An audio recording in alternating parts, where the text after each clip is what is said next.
Olá, meus irmãos, minhas irmãs, boa noite.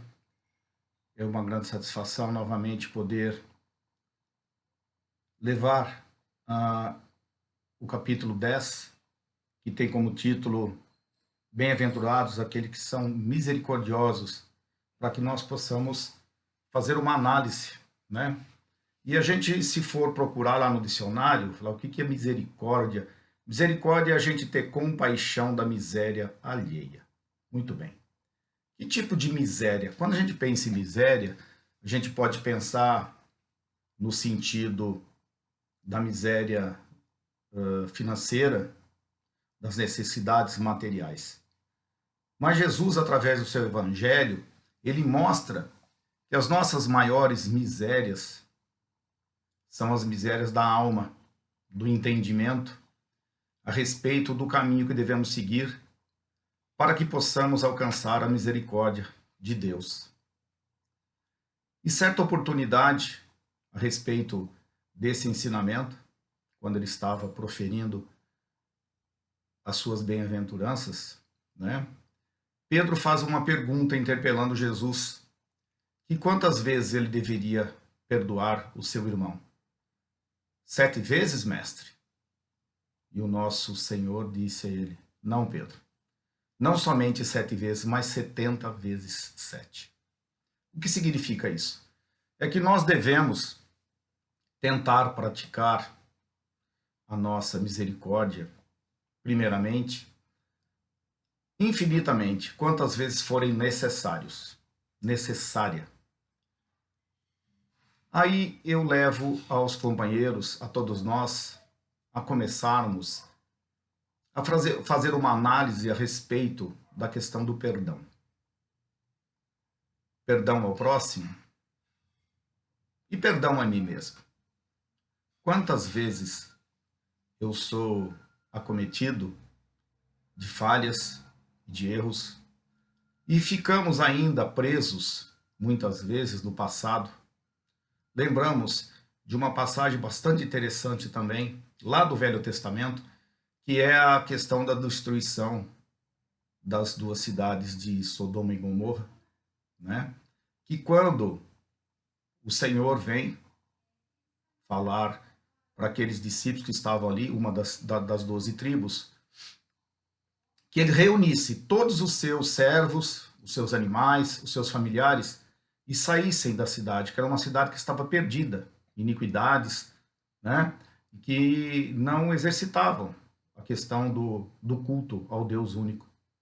E pediu para que eles fossem embora da cidade e não olhassem para trás. Mas a esposa, né, de Ló, que ela faz? Ela volta o seu olhar para a cidade que estava sendo acometida de grande catástrofe, cataclisma que estava sendo destruída.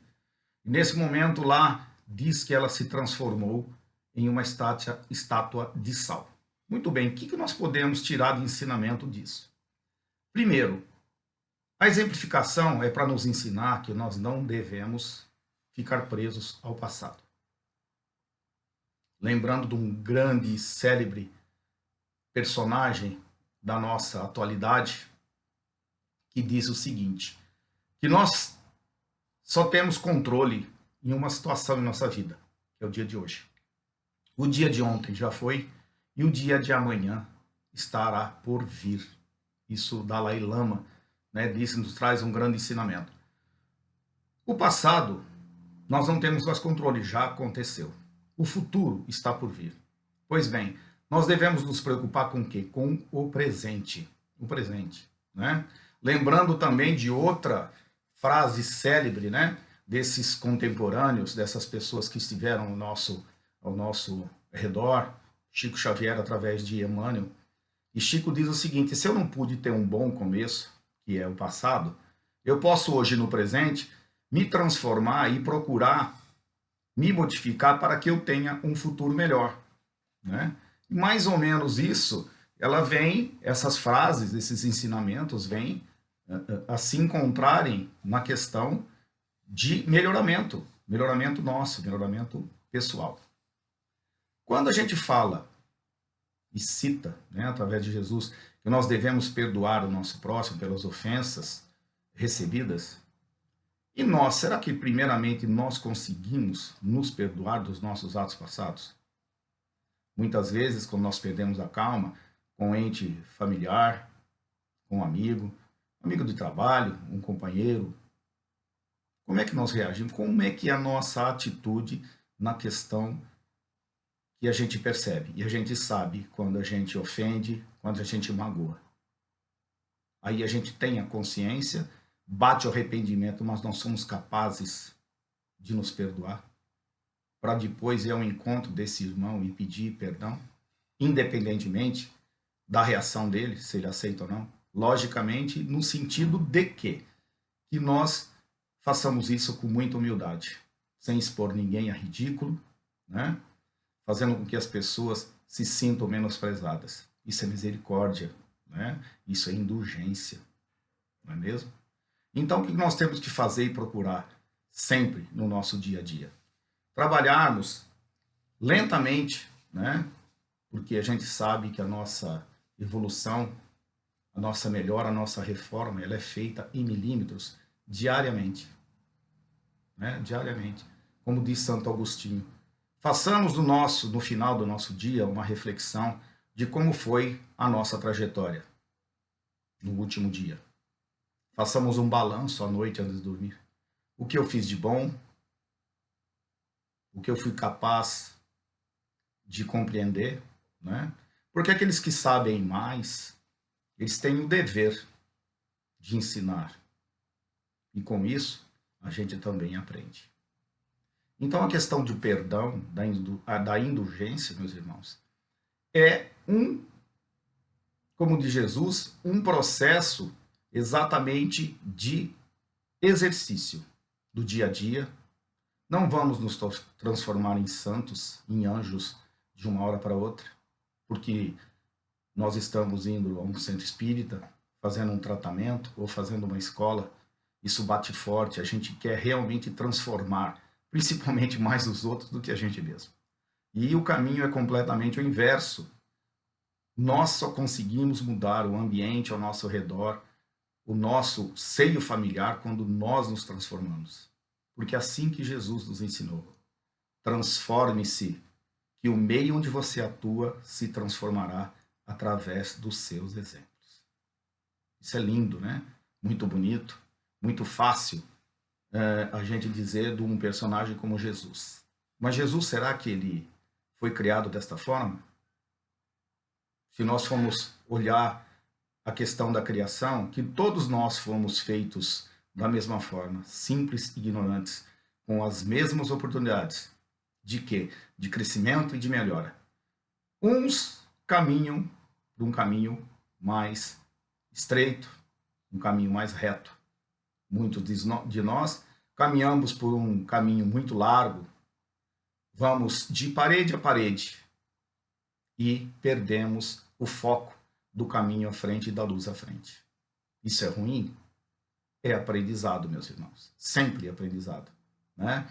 Um dia nós chegaremos lá, porque o caminho do homem, o homem foi feito para isso, para aprender. Aprender com o quê? Com seus próprios erros, né? Com seus próprios erros. Permanecer, lógico que errar, ele é totalmente humano. Agora, nós não podemos continuar no erro, né? As nossas quedas, elas vão ser inevitáveis. Mas o que o Senhor nos diz? Que nós devemos, sim, levantar sempre e caminhar. Isto é, não permanecer no erro. Se nós cairmos a primeira vez e ficarmos debruçados de quatro, achando que nós não somos capazes, nós vamos estacionar na nossa evolução. Levantemos, criemos coragem, trabalhemos no nosso melhoramento, na nossa paciência, na nossa indulgência, no nosso perdão. Principalmente nos perdoando a cada vez mais. Cada dia procurando nos melhorar. O Senhor está sempre ao nosso lado, principalmente nas nossas dificuldades. Quem não tem dificuldade? Principalmente nos tempos como hoje, né? Nos tempos como hoje, da reclusão, né? do momento de convívio muito mais que a gente convivia antes, que hoje somos muito obrigados a ficar dentro dos nossos lares, compartilhando o nosso dia a dia, a convivência com gente que a gente via de manhã, ao acordar, ao sair para o trabalho, e voltávamos à noite.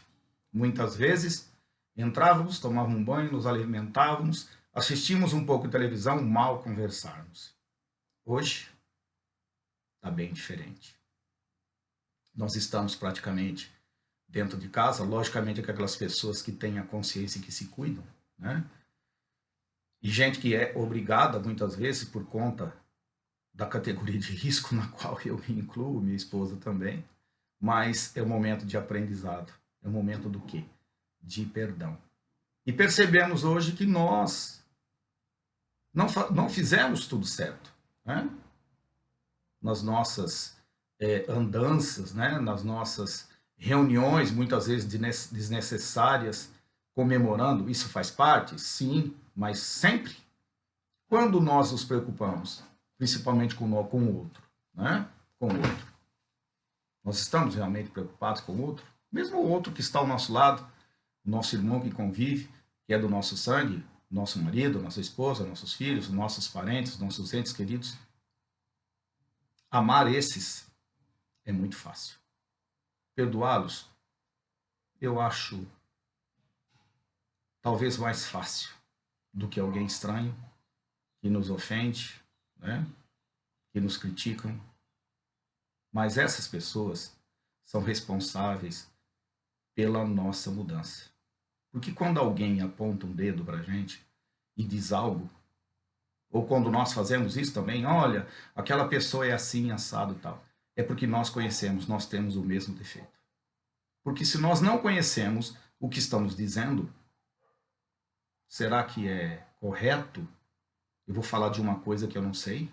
Como eu vou falar que você, meu irmão, é orgulhoso, é falso, né? Você fala demais, você critica demais as pessoas. Se eu não sei o que é isso, será que eu não sou pior do que você? Será que nós não somos pior que o outro? Então a necessidade, e esse capítulo nos traz, que nós devemos praticar e procurar praticar a misericórdia, a tolerância, a indulgência e o perdão. Primeiramente conosco. A partir daí, da aceitação das minhas limitações, eu vou começar a perceber a limitação do meu próximo. Não cobrando a perfeição do meu próximo, porque eu não sou perfeito. Vamos pensar agora no nosso ser supremo, Deus. Deus coloca limite no perdão a nós? Deus diz que se eu errar, eu estou condenado ao fogo do inferno, como tem alguns irmãos que acreditam? Que Deus é esse? Esse Deus é indulgente? Esse Deus é misericórdia? Esse Deus é perdão? É claro que não, né? É lógico que não. E se ele age assim comigo, qual é o direito que eu tenho de agir assim com meu irmão? Lembro bem de uma passagem também do Evangelho que diz que o Senhor da vinha, né, chamando um dos seus funcionários que devia algum dinheiro para ele, o cobrou, né, e disse para ele, olha, se você não me pagar, eu vou mandar você para a cadeia, vou mandar te prender e tal. E ele disse, Senhor, tenha piedade de mim, eu tenho mulher, eu tenho filhos, o senhor não pode cometer, me dê mais um tempo para que eu pague essa minha dívida. E esse senhor, acometido, né, pela indulgência, né, pela misericórdia, deu mais um tempo a ele. Mas saindo de lá, esse companheiro também tinha um outro, que era menor que ele, que também lhe devia algum dinheiro. E ele foi cobrá-lo. E esse irmão agiu da mesma forma que esse primeiro. pediu para ele, olha, eu no momento não posso te pagar, minha colheita não foi tão boa, né? Me dê mais um tempo, eu vou ressarcir essa dívida minha com você. E ele, o que ele fez? Mandou que o prendessem, que o açoitassem, recolheu todos os seus bens, a fim de restituir o que esse irmão devia. Muito bem, esse senhor, que era patrão dos dois, ficando sabendo disso, o que ele fez? O chamou e disse, olha, eu fui indulgente com você, e da mesma forma você não foi com o seu irmão. A dívida sua está em dobro, vou lhe cobrar em dobro, para que você restitua ao que você fez ao seu irmão. E a partir de hoje você está condenado, né, ao fogo do inferno, como diz lá no Evangelho. Muito bem. Fogo do inferno, fogo eterno. Né? Lógico que a gente não acredita. Isso simplesmente, meus companheiros, é para exemplificar uma situação de duas pessoas que deviam a mesma coisa. Um foi perdoado pelo Senhor, Deus, que é o que perdoa. Quando o meu próximo pede a mesma coisa a mim, eu não sou capaz de fazer a mesma coisa. Será que estamos corretos? Será que não é isso que Deus, o nosso Pai, e Jesus, o nosso Mestre, quer que façamos e exemplificamos ao nosso próximo? Como eu posso ter o perdão de Deus se eu não perdoo o meu próximo? Somos responsáveis pelas nossas atitudes. Que nós possamos analisar, refletir a respeito desse Evangelho, bem-aventurados, capítulo 10 do Evangelho do Espiritismo, capítulo 10, bem-aventurados que são misericordiosos. Que trabalhemos o perdão e a indulgência. E que Jesus, o nosso Mestre, nos abençoe hoje e sempre. E que assim seja.